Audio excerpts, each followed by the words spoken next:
தொகுதியில் வானதி சீனிவாசன் வெற்றி பெற்றால் மத்திய அரசிடம் பேசி மெட்ரோ ரயில் திட்டத்தை கொண்டுவர உறுதுணையாக இருப்பார் என முன்னாள் அமைச்சர் SP வேலுமணி தெரிவித்துள்ளார்.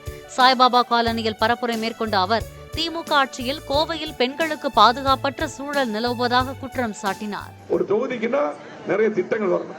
கோயம்புத்தூருக்கு மெட்ரோ ரயில் எப்படி வரும்? வானதி சீனிவாசன் வெற்றி பெற்றது மெட்ரோ ரயில் உறுதி, மாற்றுக்கிறது இல்ல. கண்டிப்பா கொண்டு வர மாட்டுக்கிறது இல்ல. திமுக வந்து பாத்தீங்கன்னா சென்சஸ் என்ன கொடுத்திருக்காங்க? 2011 கொடுத்திருக்காங்க. 2026 நடக்குது. கண்டிப்பாக எடப்பாடியார் அறிவிச்சார் 3 கோடி ரூபாய் ஜெயிக்கா ஜப்பான் கூட்டுறவு மூலம் ஆரம்பட்ட ஸ்டடிக்கு நிதி அப்பவே ஒதுக்கணும்.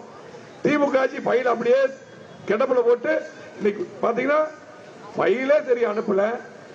எந்த திட்டத்துக்கு ஒரு ஃபைல் கொரி கேட்பாங்க, அதை நிவர்த்தி பண்ணி அனுப்ப வேண்டியதான். உடனே பிஜேபி மேல ஒரு பழி போடுறது.